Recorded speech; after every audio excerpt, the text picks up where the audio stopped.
All right, so get this today's deep dive. Uh, it's a big one. We're diving into The Little Prince.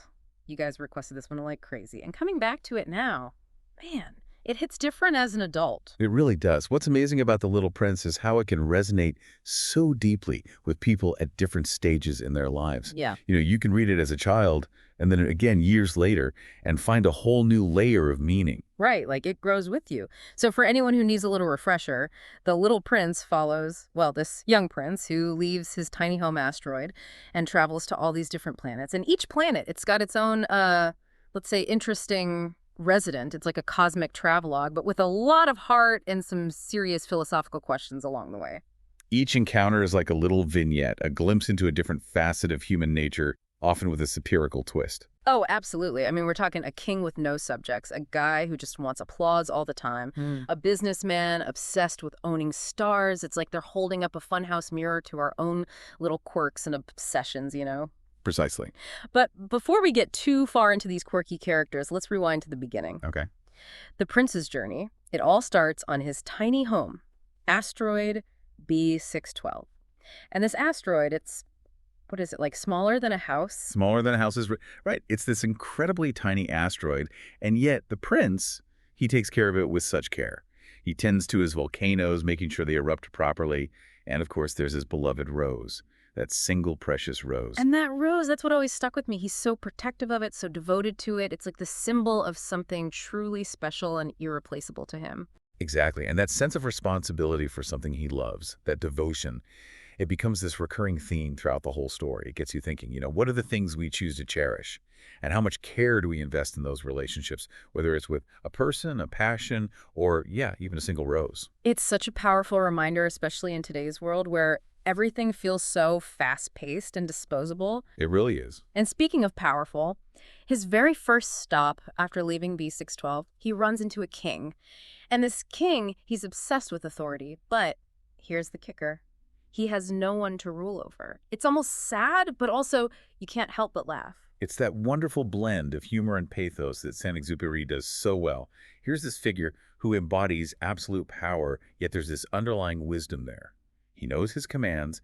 They have to be reasonable if he ever wants someone to obey them. It's like, what even is authority if there's no one to acknowledge it? Makes you think about what true leadership actually means, right? Is it about demanding obedience or inspiring it? And that's just the first planet. Just a taste of the philosophical dilemmas that await the little prince as he ventures further into the universe. And speaking of dilemmas, his next encounter is with, well, how would you describe the conceited man? Oh man. He's let's just say he's very comfortable with himself, maybe a little too comfortable. He's absolutely desperate for attention, for validation. Like he demands applause from anyone who stumbles onto his planet. It's almost tragicomic when you think about it. It is. He's this poignant example of how seeking external validation can leave you feeling so empty inside. Yeah. It's like he's constantly trying to fill this void within himself, but the approval of others, it's so fleeting. And it makes you think, right? Like, how often do we get caught up in wanting likes and validation, especially with social media and everything? It's like this constant barrage of needing approval. And this encounter, as funny as it is on the surface, it really makes you stop and think, where does my own self-worth come from? That's such an important question to ask ourselves, especially in today's world. Yeah. And from this exploration of vanity, the prince then encounters someone who, on the surface, seems completely different than the businessman. Right. Always counting, always calculating. But you know what? Now that I think about it, the businessman with his head stuck in his spreadsheets, obsessed with owning all the stars, he's just as fixated on appearances as the conceited man, isn't he? He is obsessed with quantity over quality, with possession over actual appreciation. He is obsessed with quantity over quality, with possession over actual appreciation. The businessman, he reminds us that true wealth, it isn't always about what you can count or own. It's about finding meaning, finding joy in the experiences, in the connections we make. It's like he's searching for fulfillment, but in all the wrong places. And that, sadly, reminds me a little of that tippler we meet later. Ah, yes, that too. Drinking to forget the shame of drinking. Just talk about a sad cycle. Both of them, though, lost in their own ways. Lost, yeah, but each in their own way, searching for something they haven't found within themselves.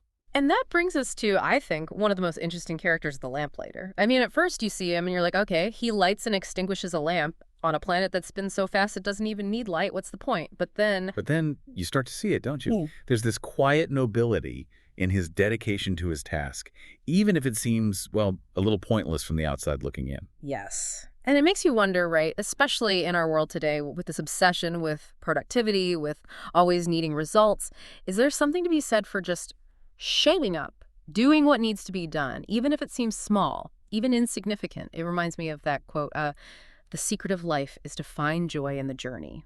Something like that. Indeed, the lamplighter, he might actually be onto something profound with his seemingly monotonous routine. Totally. And speaking of seeing the profound in the, well, seemingly insignificant, then the prince. He meets the geographer. Now, this guy, he's all about facts, figures, maps, Yeah. documenting the world. But he totally dismisses anything that's temporary, like the little prince's rose. That's right. Values what he considers permanent mountains, oceans, and completely overlooks the beauty of those fleeting moments, Mm. even though those are often the moments that hold the most meaning in our own lives, right? Yeah, it's like he's forgotten how to actually see the world with his heart. Everything has to be measured, categorized, put in a box, and ironically, it's this geographer who sends the prince to Earth. To a planet known for being, Mm, well, a bit of a mixed bag, wouldn't you say? that's putting it mildly. And for the prince, I mean, he's coming from these tiny, practically empty asteroids, right? And suddenly he's on Earth. Billions of people. It's a Mhm. total sensory overload. But before we even get to the human side of things, there's that encounter, the one that always gives me chills.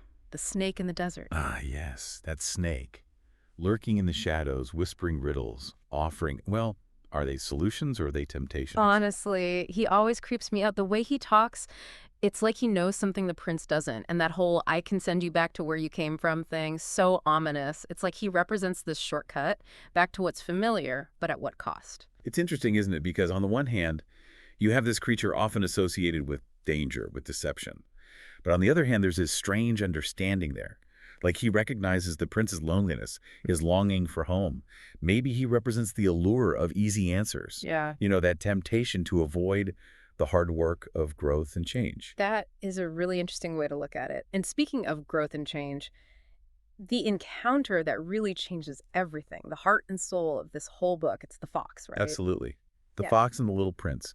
It's a beautiful exploration of what it means to really connect with another being, Mm. to build a bond that goes way beyond the superficial. Right. It's not just some cute animal story. It's a metaphor for the kind of deep connection that honestly makes life worth living. It teaches us so much about ourselves, about how we relate to others. And it all starts with this idea of taming, which, as the Fox explains, it's not about owning or controlling someone. It's about building a relationship, one based on understanding, trust, respect. And patience. You can't forget patience. The fox, he's very clear about that. This kind of bond, it takes time, it takes effort. It's about those small moments, the rituals you build together, those things that create joy, anticipation. Exactly. Remember that passage where the fox describes how happy he feels in the hours leading up to their meeting each day. If, for example, you come at 4 o'clock in the afternoon, then at 3 o'clock, I shall begin to be happy. I shall feel happier and happier as the hour advances. It's beautiful. It's about weaving that person into the rhythm of your life, anticipating their presence, cherishing the time you spend together. It's like when you were a kid and you knew your best friend was coming over after school. Remember that feeling? You'd be practically bouncing off the walls, just counting down the minutes until they got there. That's the feeling. That joyful anticipation, knowing someone values you that much. And that, as the fox explains, that makes the relationship even more special. It's what makes it unique. Because, as the fox says, to me, you are still nothing more than a little boy who is just like 100,000 other little boys, and I have no need of you. And you, on your part, have no need of me. To you, I am nothing more than a fox like 100,000 other foxes. But if you tame me, then we shall need each other. To me, you will be unique in all the world. To you, I shall be unique in all the world. It's through that act of taming, of investing time, care, attention. That's how they transform their relationship from something ordinary into something truly extraordinary. And that brings us to, well, it's got to be the most famous line in the whole book. The one everyone quotes. What is essential is invisible to the eye. That line right there, it's the heart of it all, isn't it? This profound truth that we forget so easily, especially in a world obsessed with appearances, with what we can see and touch and measure. We forget about the things that truly matter: love, compassion, connection, the beauty of a single rose. It's a reminder to slow down, to look beyond the surface, to really listen with our hearts and not just our heads. It's about appreciating the simple things, recognizing that sometimes the most valuable things in life, well, we can't see them with our eyes. But after that conversation with the fox, I mean, where do you even go from there? He sets the bar pretty high. He does set the bar high, doesn't he? But I think that's what makes The Little Prince so special, you know? It doesn't try to wrap everything up in a neat little bow. It leaves you with these questions, these ideas that stick with you. It's like the story plants these little seeds in your mind, and it's up to you to nurture them to see what grows. Exactly.